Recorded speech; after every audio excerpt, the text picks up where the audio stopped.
watching Don Shea Boxing Nation.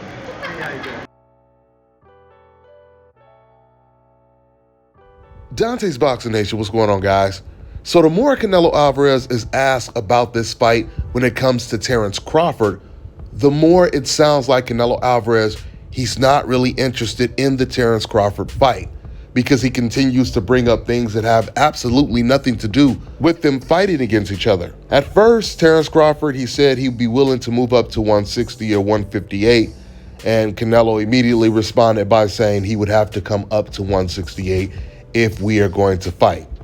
So then Crawford said, okay, then I will fight you at 168. Then Canelo, he started to say, oh, well, if I were to fight him, I wouldn't get the credit because people would say he's too small, et cetera, et cetera, et cetera. Now Canelo Alvarez is comparing his resume to Terence Crawford's resume. He said that Terence Crawford has only beat one good guy in his whole career. Now, let me just start by saying this, guys. If this was Floyd Mayweather comparing his resume to Terence Crawford's resume, then he would have a good point. Now, there's no doubt about it, Canelo Alvarez, he has a good resume. But people have to realize there's a difference from having a good resume and beating good names on your resume. And I'm talking about beating them without controversy. You can't just have a nice resume full of names of guys that you actually lost to. If that was the case, you could say Sean Porter has a greater resume than Canelo Alvarez. You could say Danny Garcia does. You could say Zab Judah does. If we're comparing Canelo Alvarez's resume to Terence Crawford's, we all know when it comes to Canelo Alvarez, every time he stepped up in competition and he was tested against the biggest names on his resume, he either lost to them or he won in a controversial fashion, meaning a lot of people believe he lost the fight. But when it comes to Terence Crawford, every time he stepped up in competition, it brought the best out of Terence Crawford, and he stopped the majority of them. When Terence Crawford was at 140, he was fighting against other champions that fans were accusing him of avoiding. Terence Crawford was accused of avoiding Victor Postol after Victor Postol had knocked out Lucas Matisse. Fans were accusing Terence Crawford of avoiding the gold medalist Felix Diaz. And then Terence Crawford, he knocked out the undefeated Julius Ndongo to become the undisputed champion at 140. By way of contrast, Terence Crawford has never avoided a division because the champions were too tough and moved to another division where the champions were weaker. Canelo Alvarez, he did this when he was at 160. When his mandatory was Jamal Charlo, he vacated the belt. When the other champion in the division was Demetrius Andrade, Canelo Alvarez had no interest in becoming undisputed. So what did he do? He moved up to 168, where all the champions were weak European/white fighters that Canelo Alvarez obviously felt would be easier fights than fighting a Demetrius Andrade or a Jamal Charlo. The biggest names on Canelo Alvarez's resume are Floyd Mayweather, Dimitri Bivol, Gennady Golovkin, and Erislandy Lara. And we know how all four of those fights went. He lost to two of those guys, and the majority of people once again feel he lost to the other two. The general consensus is he lost to Erislandy Lara and he lost to Gennady Golovkin in those first two fights. Canelo was supposed to do what Terence Crawford always does. He was supposed to knock those guys out and leave no doubt that he's better than them. Because this is what Crawford does every time he steps up in competition.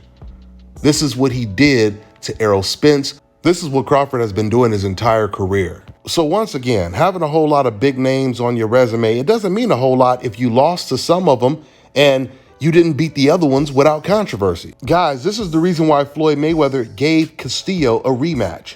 And this is the reason why Andre Ward, he gave Sergey Kovalev a rematch. Because both of these fighters, they wanted to leave no doubt. They didn't want the history books to show any question marks on their resume. That's what rematches are for. And Canelo Alvarez completely turned down a rematch with Erislandy Lara. He had a rematch with Gennady Golovkin, and the rematch ended in controversy. Canelo, he never avenged his loss to the much smaller, much older Floyd Mayweather, and he didn't avenge his loss to Dimitri Bivol. In fact, Canelo is the only superstar that I know of in the sport of boxing that made his name off of losing to the biggest star in the sport of boxing, which was Floyd Mayweather. Meanwhile, Terence Crawford became a star by dominating the competition. Terence Crawford has become an American star. So Terence Crawford, he responded to what Canelo Alvarez said about the resumes. And he said, here we go with the I haven't fought nobody but Spence talk. LOL, y'all so delusional, it's crazy. You know, it is pretty ironic because that's exactly what Errol Spence was saying leading up to their fight, which never made any sense to me. You know, you watch the press conference, you watch the All Access, and there's clips of Errol Spence talking about how Terence Crawford, he ain't fought nobody. They're supposed to be talking about why they're going to win and why they're much better. But why would you be talking about how this guy, he hasn't fought anyone? You're supposed to be helping promote the fight, especially when it's not even true and you know what kind of resume that Terence Crawford has. Because Errol Spence already knows that Terence Crawford fought the same guys he fought at welterweight, and he was undisputed at 140, once again against champions that Terence Crawford was being accused of avoiding before he knocked them out. So those were just talking points that Errol Spence was repeating from old media, because there's no way you could say Terence Crawford didn't fight anyone before he fought Errol Spence. It makes absolutely no sense. He just knocked out Shawn Porter. Guys, let's just look at the comparison again. Can you imagine how a Canelo versus Shawn Porter fight would look if they were naturally in the same weight? Can you imagine how many problems Shawn Porter would give Canelo Alvarez? Remember, if Canelo Alvarez struggled against a Danny Jacobs that was never on the level of an Andrade or a Charlo or a Shawn Porter, imagine what Shawn Porter would do to Canelo Alvarez. Because remember, Shawn Porter, he can fight on the inside, he can smother you, and he can box. And he has a great jab. Canelo Alvarez is very slow on his feet, and Shawn Porter has great foot movement to be so aggressive. He's extremely unpredictable. He's hard to hit with multiple clean shots at one time. That's why Errol Spence couldn't knock him out. And the only man that was able to knock him out was Terence Crawford. You know, I'll wrap this video up responding to some of the people in my last video about this topic when it comes to Canelo Alvarez versus Terence Crawford. Of course, I've seen some Canelo Alvarez fans that were saying, well, you know, Canelo, he would get no credit if he were to beat Terence Crawford. But that doesn't make any sense, because when Canelo knocked out Amir Khan, he got all the credit in the world just based off of how vicious the knockout was. When Canelo knocked out James Kirkland, he was being praised as if he had beat Floyd Mayweather. Like I tell you guys, the sport of boxing is based on race, nationality, and pride. So whenever a fighter who's not black is beating any black fighter, it doesn't matter how good the black fighter is, the win is going to be amplified 1,000,000 times. Look at Golovkin when he knocked out Willie Monroe, when he knocked out Dominic Wade, when he knocked out Curtis Stevens. And the images from the knockout went completely viral.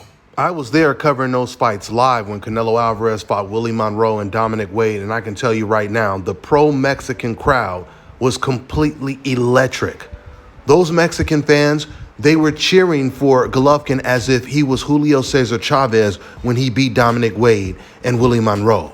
I remember I was interviewing Rudy Hernandez right after the Willie Monroe fight, and a Mexican fan, he ran by and he yelled out, Golovkin, he's gonna F up all of those N-words. Matter of fact, I'm gonna dig up this video and play the clip for you guys.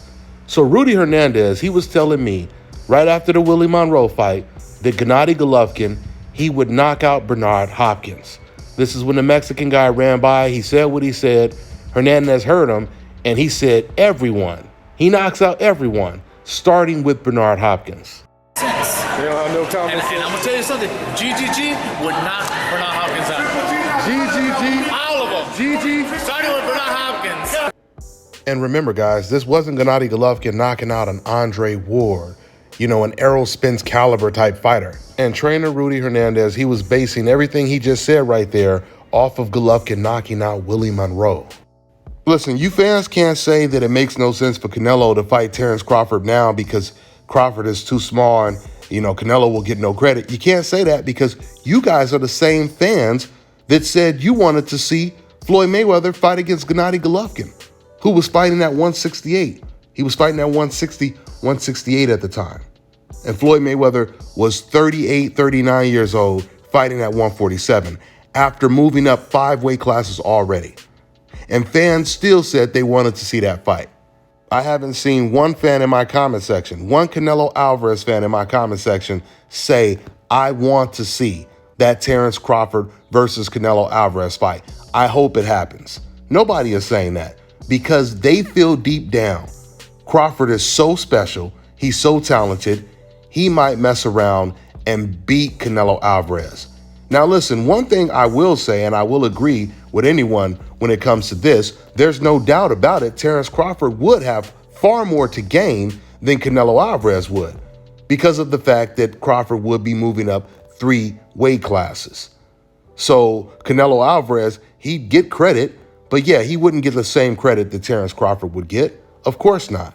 But because Terence Crawford is pound for pound the best fighter in the world and he has never lost, Canelo Alvarez would still have the biggest win of his career if he were to beat Terence Crawford, no doubt about it. Speaking of the best wins, when it comes to the resumes, Canelo Alvarez and Terence Crawford, when it comes to Canelo Alvarez, if we're talking about his best win with no controversy, his best win would probably be over Danny Jacobs. That's the only fight I think you could say he actually won with no controversy. I mean, you could say a Danny Jacobs, you could say a Caleb Plant, you could say a Caleb Smith, right? But you compare that to Terence Crawford. His biggest wins is over Errol Spence. Knocked out Errol Spence, completely dominated him. Terence Crawford, he made Errol Spence look like he was a Caleb Smith, like he was a Caleb Plant or an Avni Yildirim. That's how easy Terence Crawford made that fight look. And I believe Terence Crawford would make the Canelo Alvarez fight look easy as well. And I feel deep down, some of the most racist boxing fans that support Canelo Alvarez, they fear the same thing. Well, first of all, I give Crawford all the credit in the world for even thinking about possibly fighting Canelo. But if that fight ever takes place, I have Crawford 1,000%. And people are going to say, oh, well, you're contradicting yourself. I kind of am, but Crawford is also a big guy. Yeah. Crawford is a big guy who can handle a Canelo because they're the same size. Crawford is a guy who punches hard, but he doesn't rely on his power. He relies on his footwork. He relies on his speed, on his change-ups. He relies on his combinations. He relies on his mind. And I believe that Crawford is a way better boxer than Canelo. All right, now check this out, guys. If you're looking to repair eczema scars, burns and bruises, dark spots and blemishes, fever blisters, diabetic ulcers, this right here is the perfect product for you guys. It's called ALONZO Face and Body Oil. Athletes and top-ranking boxers, they're also using it after training to reduce swelling, inflammation, and to ease the pain. So get yours today. Go to alondeki.com, like them on Facebook, and follow them on Instagram. Let me tell you guys about Issa Israel Law Firm. It is a full-service legal practice based in Denver, Colorado, an emerging hub for combat sports and high-altitude training. If you're a fighter inside or outside of the ring and you need a law firm you can trust to fight for you, visit thefighterfirm.com or email help@iilawfirm.com. Legal representation is usually limited to plaintiffs or defendants in Colorado, but iFirm can help anyone in the world with trademarking their business name, logos, and U.S. immigration issues. This brother has been my attorney for a while and helped guide me through all kinds of business and civil issues, so make sure you guys go to thefighterfirm.com.